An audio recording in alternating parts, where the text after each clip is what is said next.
ఇక తెలంగాణ రాష్ట్రంలో మావోయిస్టుల బూట్ల చప్పులు వినిపిస్తున్నాయి. ఆదిలాబాద్ జిల్లాలో అన్నల అలజడి మొదలవడంతో కూంబింగ్ దళాలు జల్లెడ పడుతున్నాయి.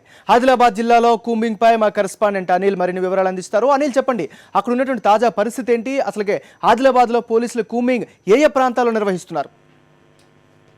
నాగరాజు, గత కొంతకాలంగా ప్రశాంతంగా ఉన్నటువంటి ఆదిలాబాద్ అడవుల్లో మాత్రం ఒక్కసారిగా అలజడి చెలరేగిందని చెప్పొచ్చు.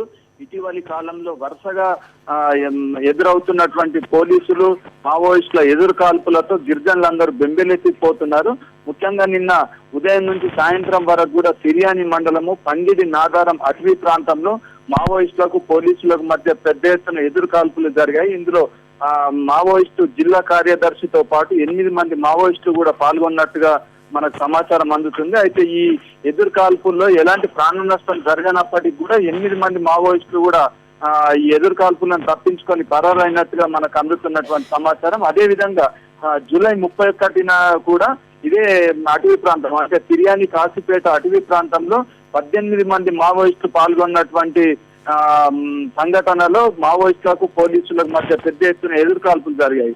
అయితే ఇటీవలి కాలంలో వరుసగా చోటు చేసుకున్నటువంటి పోలీసులు మావోయిస్టుల ఎదురు కాల్పులతో ఇక్కడ పరిసరాల్లో ఉన్నటువంటి గిరిజన ప్రాంత ప్రజలు మాత్రం పెద్ద ఎత్తున ఆందోళన చెందుతున్నారు, భయాందోళనకు గురవుతున్నారు. అయితే ముఖ్యంగా ఆదిలాబాద్ జిల్లా అడవుల్లో మాత్రం ఛత్తీస్గఢ్ రాష్ట్రం నుంచి వచ్చినటువంటి దళాలు సంచరిస్తున్నాయన్నటువంటి సమాచారం ఉంది.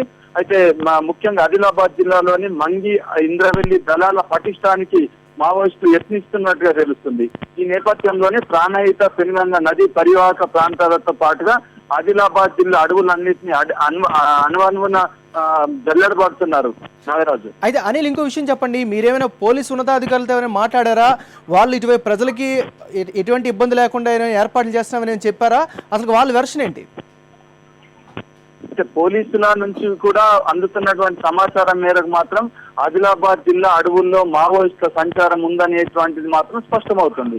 పోలీసు అధికారులను గత కొన్ని రోజులుగా ప్రశ్నిస్తుంటే మీరు చెప్పేది నిజమే, ఆదిలాబాద్ జిల్లాలో మావోయిస్టుల ఉనికి ఉందని చెప్తున్నారు. అయితే మావోయిస్టులను మాత్రం పూర్తిగా నిర్మూలించేందుకు మాత్రం చర్యలు తీసుకుంటున్నామని చెప్తున్నారే గాని మావోయిస్టులకు పోలీసుల మధ్య జరుగుతున్నటువంటి ఈ వార్లో గిరిజనులకు మాత్రం రక్షణ కల్పించేటువంటి చర్యలు మాత్రం శూన్యమని చెప్పచ్చు. అయితే తిరియాని మండలం మంగి ప్రాంతం నుంచి 8 మంది అమాయక గిరిజనులను కూడా పోలీసు ఇన్ఫార్మర్లనే నెపంతో అరెస్ట్ చేయడం కూడా ఇక్కడ సంచలనం. Nagaraj, thank you Anil, updates అందించినందుకు.